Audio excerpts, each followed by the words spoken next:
The Purple Rocket Podcast presents Space Train.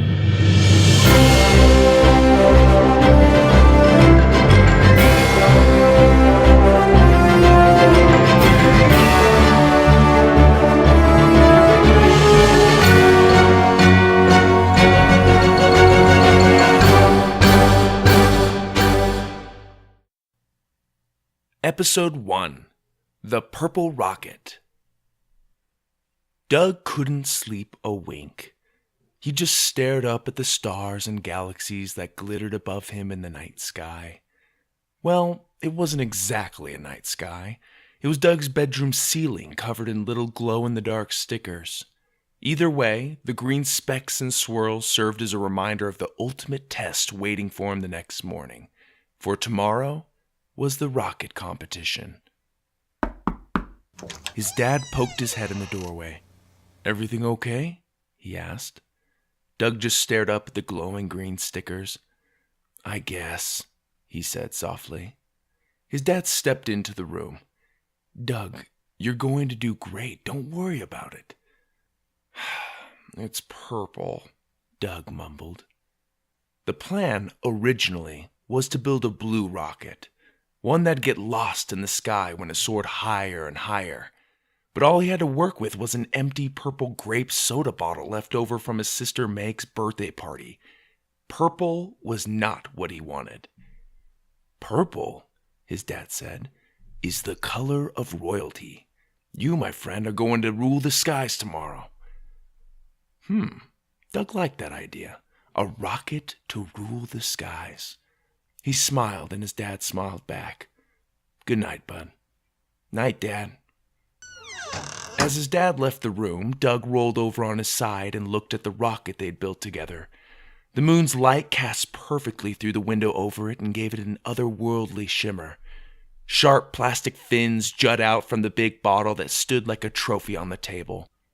All around it were other trinkets and knickknacks Doug had built over the years.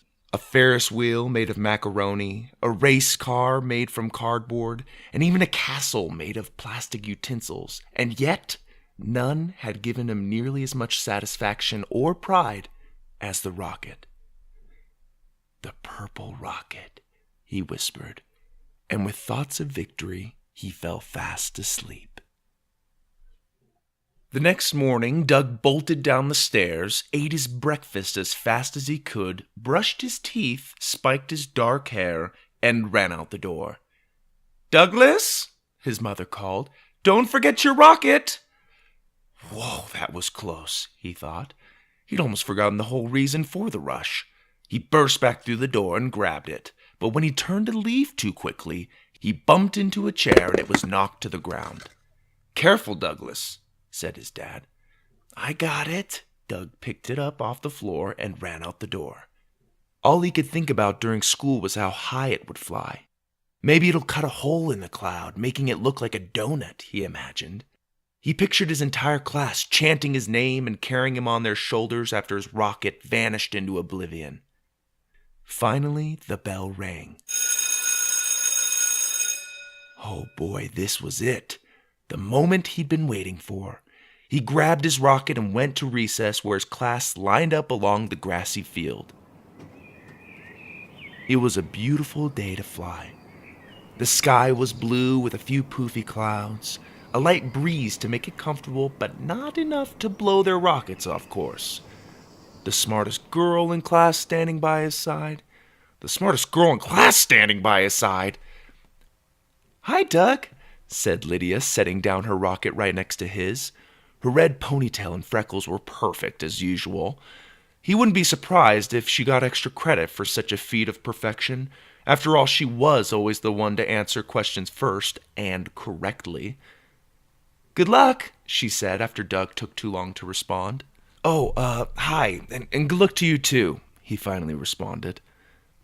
He looked over her beautiful rocket that looked like something straight out of NASA's lab.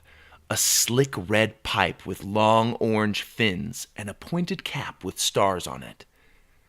The thing looked like it could go to Mars and back and take the class with it. He was doomed.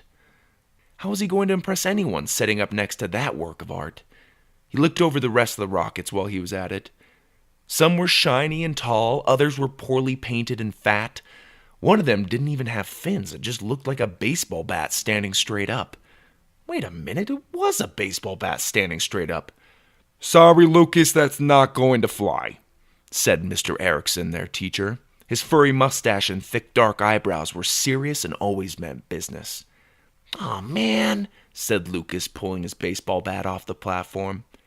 "Alrighty, kids, let's see 'em go," said Mr. Erickson, and with that, the competition started. At the beginning, honestly, there wasn't much to watch. Sure, a few got 50 feet or so, a handful only made it about 10, one shot off sideways and nearly killed a kid, and then there was Lydia. Confidently, she walked up to the platform and situated her beautiful red rocket. We started our countdown. 10, 9, 8. Doug couldn't believe how calm and poised Lydia was. If he didn't know any better, he'd say she already knew her rocket would be a huge success. 3, 2, 1, blast off! The rocket shot up into the air and soared high into the sky. Mr. Erickson jumped to his feet. "Holy moly!"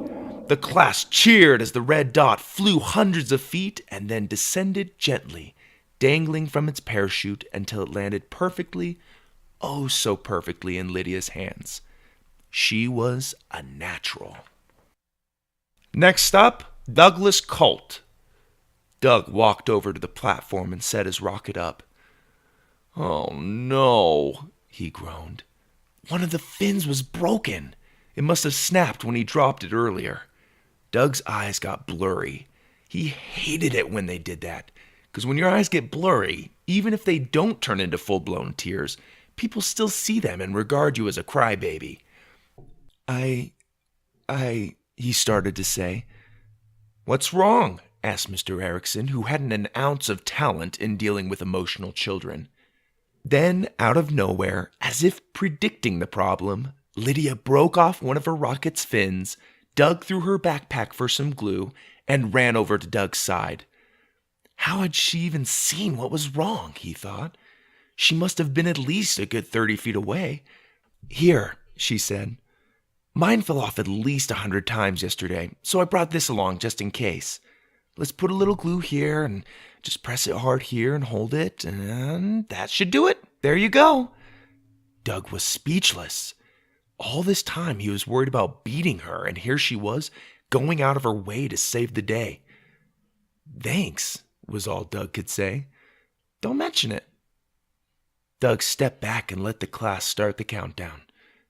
10, 9, 8. Unlike Lydia, his heart felt like it would burst. Just at least go 10 feet, he prayed. 3, 2, 1, blast off! A cloud of smoke sputtered around the purple rocket, and then nothing.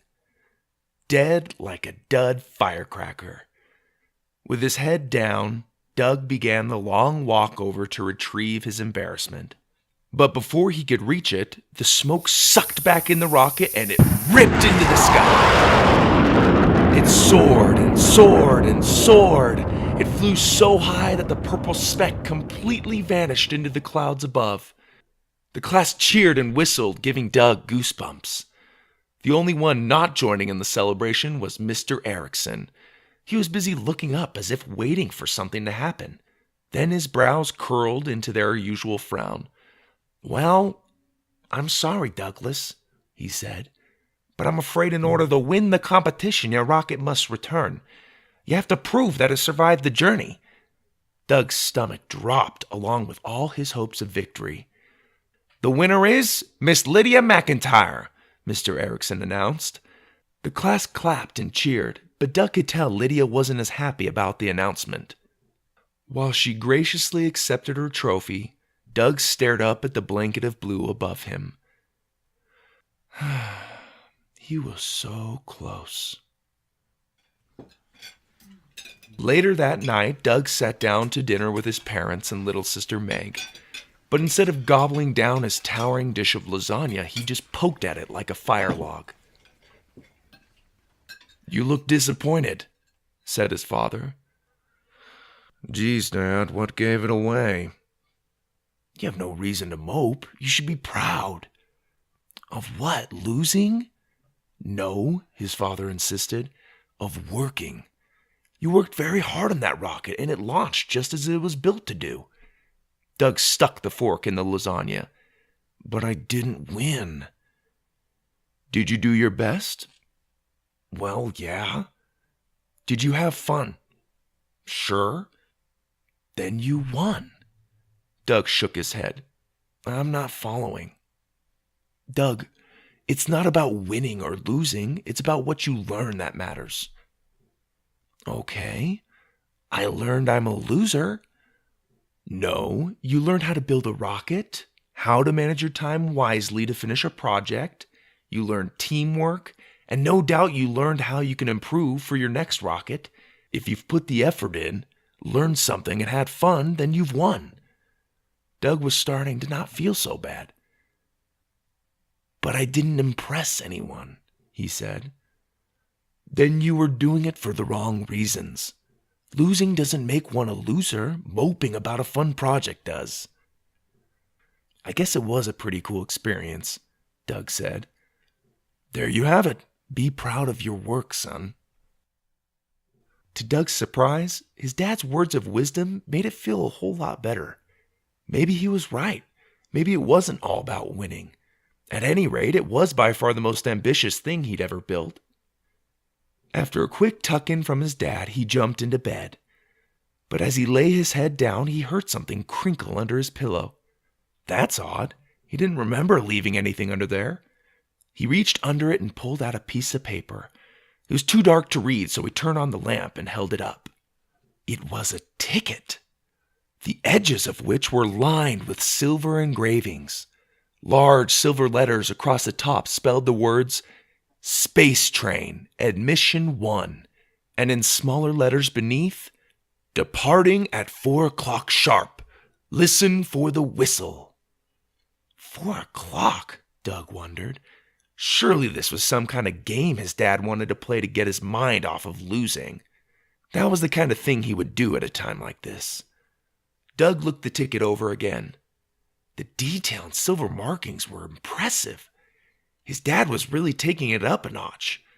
Whatever. If his dad wanted to cheer him up with a goofy game, he'd play along. Doug carefully tucked the ticket back under his pillow and went to sleep.